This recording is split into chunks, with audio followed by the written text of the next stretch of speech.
सोनामुखी, हरड़, मुलेठी जैसी अनेक जड़ी बूटियां और हजारों वर्षों का प्राचीन आयुर्वेदिक ज्ञान इस एक बोतल में समाया हुआ है। कायम टैबलेट, आपकी खुशियों का साथी। देश के करोड़ों किसानों के लिए प्रधानमंत्री किसान सम्मान निधि योजना एक बड़ी मददगार साबित हुई है। इस योजना के तहत सरकार हर साल किसानों को आर्थिक सहायता देती है। अब किसान 22वीं किस्त का इंतजार कर रहे हैं, लेकिन कई किसानों को पिछली किस्त नहीं मिली। इसकी वजह कुछ जरूरी नियम पूरे न होना है। अगर किसान समय रहते जरूरी काम पूरे कर ले तो अगली किस्त बिना किसी रुकावट के मिल सकती है। प्रधानमंत्री किसान सम्मान निधि योजना की 22वीं किस्त से पहले किसानों के लिए एक अहम अपडेट सामने आया है। अब प्रत्येक किसान की डिजिटल पहचान यानी कि फार्मर आईडी बनाई जाएगी, जिसके बिना भविष्य में कई सरकारी योजनाओं का लाभ मिलना मुश्किल हो सकता है।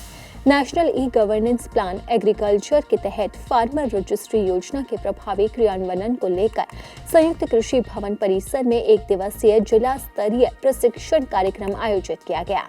कार्यक्रम का उद्घाटन दीप प्रज्वलन के साथ किया गया। कार्यक्रम में दरभंगा प्रमंडल के संयुक्त निदेशक संजय नाथ तिवारी और अपर समाहर्ता ब्रिजेश कुमार बतौर मुख्य अतिथि शामिल हुए। अधिकारियों ने बताया कि जिले में वर्तमान में करीब 2,26,000 किसान पीएम किसान सम्मान निधि योजना से जुड़े हैं, जिनकी फार्मर आईडी तैयार की जानी है। कृषि विभाग के अनुसार अब तक 6,780 से ज्यादा किसानों की डिजिटल आईडी बनाई जा चुकी है, जबकि बाकी बचे किसानों का पंजीकरण तेजी से कराया जा रहा है। संयुक्त निदेशक ने कहा है कि फार्मर आईडी बनने के बाद किसानों को बार बार कागजी प्रक्रिया से नहीं गुजरना पड़ेगा।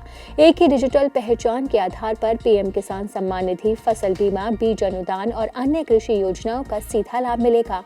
उन्होंने सभी प्रखंडों और पंचायतों में विशेष अभियान चलाकर समयबद्ध पंजीकरण सुनिश्चित करने का निर्देश दिया।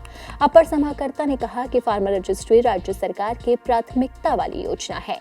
इसका उद्देश्य किसानों का सटीक डिजिटल डेटाबेस तैयार करना और योजनाओं को पारदर्शी बनाना है। फार्मर आईडी में किसान की भूमि का विवरण, आधार नंबर, मोबाइल नंबर समेत अन्य आवश्यक जानकारियां दर्ज होंगी।